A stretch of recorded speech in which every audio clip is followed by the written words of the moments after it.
Leilou Nishmat, Alain Eliezer Ben Shmuel.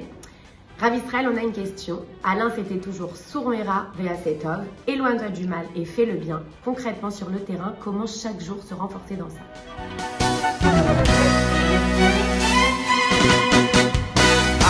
Alors oui, cette question est intéressante, car ce fameux verset Sourmera Ve'asetov, éloigne-toi du mal et fais du bien, c'est une base dans le judaïsme. Et je m'explique.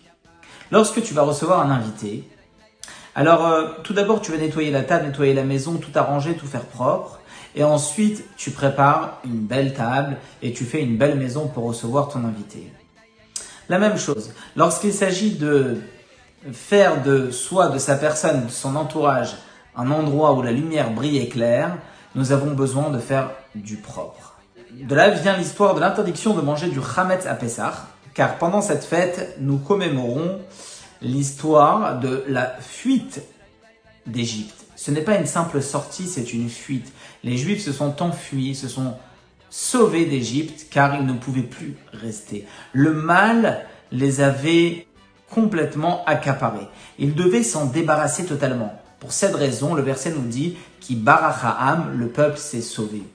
Et nous, aujourd'hui, nous faisons attention de manger à Pessah que de la matzah et on s'abstient, on fait extrêmement attention de ne pas manger même une goutte de chametz. C'est-à-dire nous devons nous débarrasser complètement de tout ce qui représente finalement l'orgueil et les choses négatives.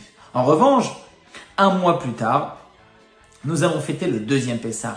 Une fois que nous sommes sortis véritablement d'Égypte, nous nous sommes débarrassés de notre mal, nous pouvons commencer à faire ce qu'on appelle Asetov, faire du bien. Alors au deuxième Pessah, nous avons la possibilité de manger de la matzah, mais du chametz également.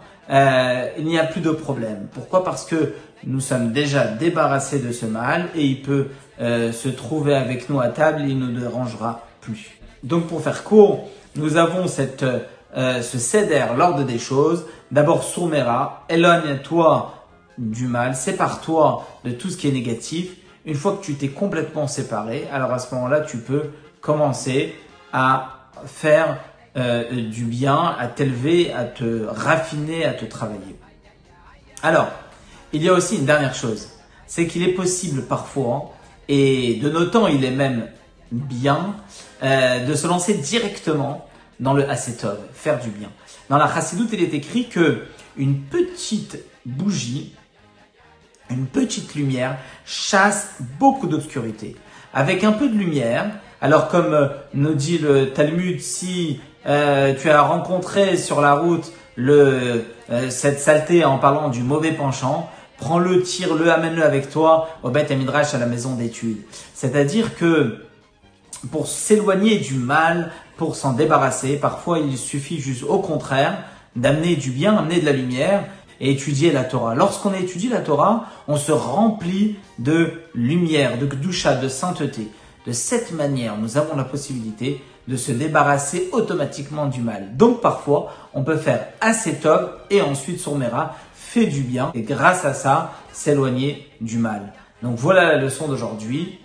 Éloigne-toi du mal, fais du bien, mais aussi amène la lumière en toi, éclaire une petite bougie et tu vas automatiquement chasser l'obscurité et cela se fait à travers l'étude de la Torah. Une bonne journée et des bonnes nouvelles.